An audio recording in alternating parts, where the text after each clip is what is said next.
ในปี 2023 ค่าใช้จ่ายทางการทหารทั่วโลกทะยานสู่ระดับสูงสุดเป็นประวัติการณ์ที่ 2.443 ล้านล้านดอลลาร์สหรัฐเพิ่มขึ้น 6.8% จากปีก่อนหน้าซึ่งเป็นการเพิ่มขึ้นมากที่สุดในรอบ 14 ปีนับตั้งแต่ปี 2009 โดยมีปัจจัยสำคัญจากสงครามรัสเซียยูเครนและความตึงเครียดทางภูมิรัฐศาสตร์ที่ทวีความรุนแรงติดตามรายละเอียดจากรายงานของสถาบันวิจัยสันติภาพระหว่างประเทศสต็อกโฮล์มหรือซิปรีซึ่งเราได้นำข้อมูลมาจัดอันดับ10 ประเทศที่มีค่าใช้จ่ายทางการทหารสูงสุดในปี 2023 ในคลิปนี้กันครับ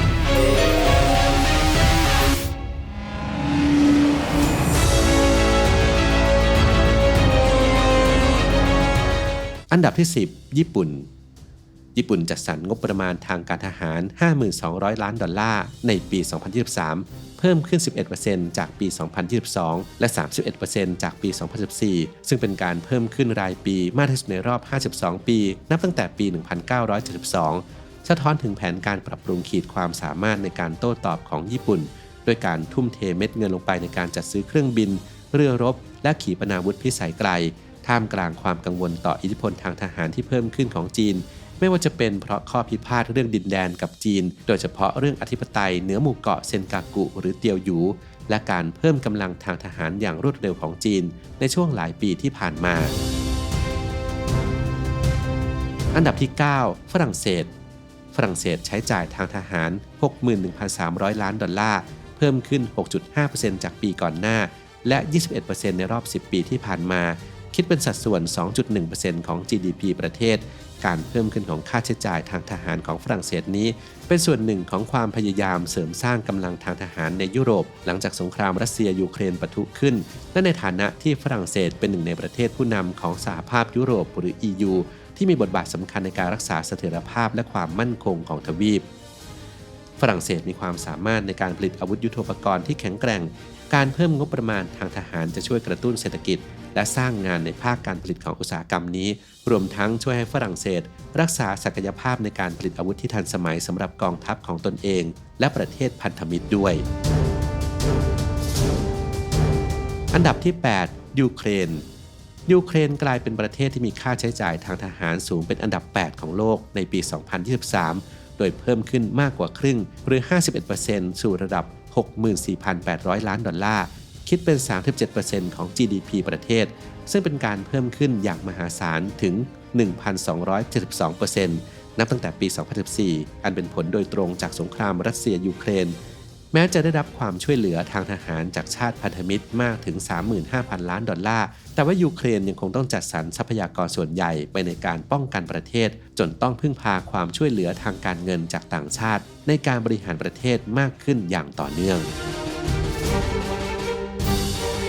อันดับที่ 7 เยอรมนีมีค่าใช้จ่ายทางทหาร 66,800 ล้านดอลลาร์เพิ่มขึ้น 9% จากปี 2022 และ 48% นับตั้งแต่ปี 2014 คิดเป็น 1.5% ของ GDP ในปี 2023 เยอรมนีประกาศแผนใช้จ่ายทางทหารระยะยาวเพื่อให้บรรลุเป้าหมาย 2% ของ GDP ตามที่นาโตหรือองค์การสนธิสัญญาป้องกันแอตแลนติกเหนือกำหนด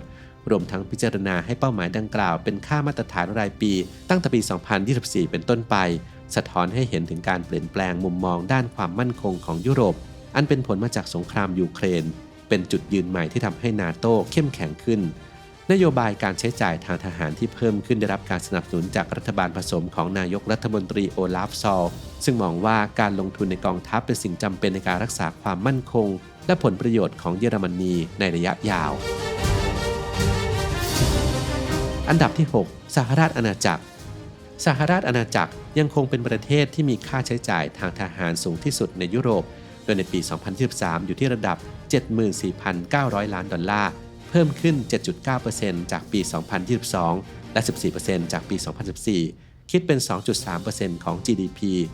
รัฐบาลอังกฤษยังประกาศแผนการระยะยาวที่จะเพิ่มภาระทางการทหารสู่ระดับ 2.5% ของ GDP อีกด้วยเพื่อรักษาสถานะการที่เป็นผู้นำทางทหารของยุโรปแม้ว่าจะไม่ได้เป็นสมาชิกของสหภาพยุโรปแล้วก็ตามแต่ก็ยังแสดงออกให้เห็นว่าเป็นพันธมิตรที่เข้มแข็งและพร้อมจะป้องกันยุโรปเช่นกันอันดับที่ 5 ซาอุดิอาระเบียเป็นประเทศที่มีค่าใช้จ่ายทางทหารสูงสุดเป็นอันดับ 5 ของโลก โดยในปี 2023 นั้นเพิ่มขึ้น 4.3% สู่ระดับ 75,800 ล้านดอลลาร์โดยคิดเป็น 7.1% ของ GDP และเป็นประเทศเดียวใน 10 อันดับที่ค่าใช้จ่ายลดลงจากปี 2014 โดยลดลง 18%การขยายตัวของค่าใช้จ่ายทางทหารของซาอุในปีที่ผ่านมาได้รับแรงหนุนจากความต้องการน้ำมันนอกรัสเซียที่เพิ่มขึ้นและราคาน้ำมันที่พุ่งสูงขึ้นหลังจากรัสเซียบุกยูเครนเต็มรูปแบบเนื่องจากซาอุเป็นประเทศผู้ส่งออกน้ำมันดิบรายใหญ่ที่สุดของโลกจึงทำให้รายได้ในส่วนนี้มากเพียงพอสำหรับการใช้จ่ายทางทหารอีกทั้งซาอุดิอาระเบียยังตั้งอยู่ในภูมิภาคที่มีความขัดแย้งทางการเมืองและศาสนาอย่างต่อเนื่องการใช้จ่ายทางทหารจำนวนมากช่วยให้ซาอุรักษาความได้เปรียบทางทหารเหนือศัตรูในภูมิภาคและปกป้องผลประโยชน์ทางภูมิรัฐศาสตร์ของตนรวมทั้งราชวงศ์ซาอุดผู้ปกครองประเทศยังมีการใช้กองกำลังทางทหารและระบบความมั่นคงขนาดใหญ่ในการปกป้องอำนาจของตนจากภัยคุกคามภายในประเทศด้วยขณะที่อุตสาหกรรมการผลิตอาวุธในซาอุดิอาระเบียยังไม่เข้มแข็งมากนักจึงต้องพึ่งพาการนำเข้าอาวุธจากต่างประเทศโดยเฉพาะจากสหรัฐอเมริกาซึ่งเป็นพันธมิตรที่ใกล้ชิดในการจัดหายุทโธปกรณ์ที่ทันสมัยจากต่างประเทศที่มีราคาสูงอันดับที่ 4 อินเดียจัดสรรงบประมาณทางทหาร 83,600 ล้านดอลลาร์เพิ่มขึ้น 4.2% จากปี 2022 และ 44% จากปี 2014 โดยการเพิ่มขึ้นส่วนใหญ่เป็นผลจากค่าใช้จ่ายด้านบุคลากรและการปฏิบัติการที่เพิ่มมากขึ้นซึ่งคิดเป็นเกือบ 80% ของงบประมาณทางทหารทั้งหมดในปี 2023 สอดคล้องกับนโยบายของรัฐบาลในการเสริมสร้างศักยภาพของกองทัพท่ามกลางความตึงเครียดที่ยืดเยื้อกับจีนและปากีสถานแม้การเพิ่มงบประมาณจะเน้นไปที่การปรับปรุงกำลังพลและการปฏิบัติการเป็นหลักแต่งบประมาณสำหรับการจัดซื้ออาวุธยุทโธปกรณ์ก็ยังสูงถึง 22% ของงบประมาณทางทหารทั้งหมดโดย 75% ของงบนี้ใช้ในการจัดซื้ออาวุธยุทโธปกรณ์ภายในประเทศซึ่งสอดคล้องกับเป้าหมายของอินเดียในการพึ่งพาตนเองด้านการผลิตอาวุธอันดับที่ 3 รัสเซียในปี 2023 รัสเซียมีค่าใช้จ่ายทางทหารเพิ่มขึ้นถึง 24% สู่ระดับ 190,000 ล้านดอลลาร์คิดเป็น 5.9% ของ GDP ซึ่งเป็นระดับสูงสุดนับตั้งแต่การล่มสลายของสหภาพโซเวียตค่าใช้จ่ายทางทหารของรัสเซียเพิ่มขึ้นถึง 57%นับตั้งแต่มีการยึดไครเมียในปี 2014 โดยอาศัยเงินจากกองทุนความมั่งคั่งแห่งชาติและเงินกู้รัฐบาลในการรองรับการขยายตัวของการขาดดุลงบประมาณซึ่งช่วยลดผลกระทบจากสงครามในยูเครนที่มีต่อเศรษฐกิจรัสเซียอันเนื่องมาจากรายได้จากน้ำมันและก๊าซธรรมชาติจะหดตัวลงอย่างมากก็ตามรัสเซียยังคาดว่าจะใช้จ่ายทางทหารเพิ่มขึ้นต่อเนื่องในอีกไม่กี่ปีข้างหน้าแน่นอนครับว่าการเพิ่มขึ้นของค่าใช้จ่ายทางทหารของรัสเซียในปี 2023 นั้นเป็นผลโดยตรงจากสงครามในยูเครนรวมถึงความพยายามในการบรรลุเป้าหมายทางภูมิรัฐศาสตร์และการคงความเป็นมหาอำนาจทางทหารของรัสเซียในระยะยาวขณะที่รัสเซียสามารถรับภาระทางการเงินจากการทำสงครามได้ในระดับหนึ่งแต่เชื่อว่าสงครามที่ยืดเยื้อน่าจะส่งผลให้รัสเซียต้องใช้งบประมาณมหาศาลและเผชิญความเสี่ยงทางเศรษฐกิจที่เพิ่มสูงขึ้นในอนาคตอันดับที่ 2 จีนเป็นประเทศที่มีค่าใช้จ่ายทางทหารสูงสุดเป็นอันดับ 2 ของโลกจัดสรรงบประมาณให้กองทัพประมาณ 296,000 ล้านดอลลาร์ในปี 2023 เพิ่มขึ้น 6% จากปีก่อนหน้าซึ่งเป็นการเพิ่มขึ้นอย่างต่อเนื่องเป็นปีที่ 29 ติดต่อกันโดยเพิ่มจากปี 2014 ถึง 60%จีนมีการปฏิรูปกองทัพครั้งใหญ่และมีการปรับปรุงขีดความสามารถในการรบบ่อยครั้งยอดค่าใช้จ่ายทางทหารของจีนนั้นคิดเป็นจำนวนสูงถึงครึ่งหนึ่งของภูมิภาคเอเชียและโอเชียเนีย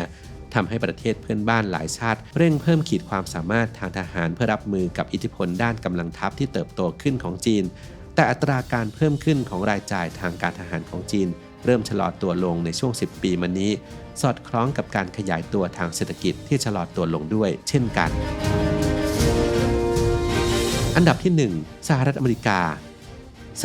กาครองแชมป์ประเทศที่มีค่าใช้จ่ายทางทหารมากที่สุดในโลกมาอย่างต่อเนื่องโดยในปี 2023 ใช้จ่ายไป 916,000 ล้านดอลลาร์เพิ่มขึ้น 2.3% จากปี 2022 และ 9.9% จากปี 2014 มากกว่าจีนซึ่งเป็นอันดับ 2 ถึง 3.1 เท่าตัวหมวดค่าใช้จ่ายทางทหารทั้งหมดของสหรัฐที่เพิ่มขึ้นมากที่สุดได้แก่งานวิจัยพัฒนาท ทดสอบและประเมินผลหรือ RD&T Research Development Test and Evaluation ซึ่งเพิ่มขึ้น 9.4% ตั้งแต่ปี 2014 เป็นต้นมาสะท้อนให้เห็นว่าสหรัฐให้ความสำคัญกับการใช้จ่ายในหมวด RDT&E มากกว่าหมวดอื่นๆเพื่อพัฒนาระบบอาวุธใหม่ๆนอกจากนี้ในปี 2023 ความช่วยเหลือทางทหารของสหรัฐแก่ยูเครนยังเป็นประเด็นที่มีการถกเถียงกันอย่างกว้างขวางโดยมีการจัดสรรเงินทุนนอกเหนือจากงบประมาณเริ่มต้นของกระทรวงกลาโหมในส่วนที่เกี่ยวข้องกับยูเครนรวมเป็นเงิน 35,700 ล้านดอลลาร์ในปี 2023 ซึ่งถือเป็นจำนวนที่สูงที่สุดที่สหรัฐเคยมอบให้แก่ยูเครน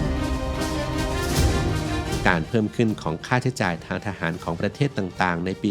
2023 นั้นสะท้อนให้เห็นถึงสถานการณ์ความมั่นคงที่เปราะบางมากขึ้นรัฐต่างๆเลือกจัดสรรงบประมาณไปเสริมสร้างกำลังทางทหารแทนที่จะมุ่งแก้ไขปัญหาความขัดแย้งด้วยสันติวิธีโดยเฉพาะอย่างยิ่งในประเทศต่างๆในตะวันออกกลางที่มีค่าใช้จ่ายในด้านนี้สูงถึง 200,000 ล้านดอลลาร์และเป็นภูมิภาคที่ใช้เงินไปในด้านการทหารสูงที่สุดในโลกรวมถึงอิสราเอลที่มีปัญหาความขัดแย้งในประเทศจนทำให้ใช้งบประมาณในด้านการทหารไปถึง 27,500 ล้านดอลลาร์เพิ่มจากปีก่อนหน้า 24%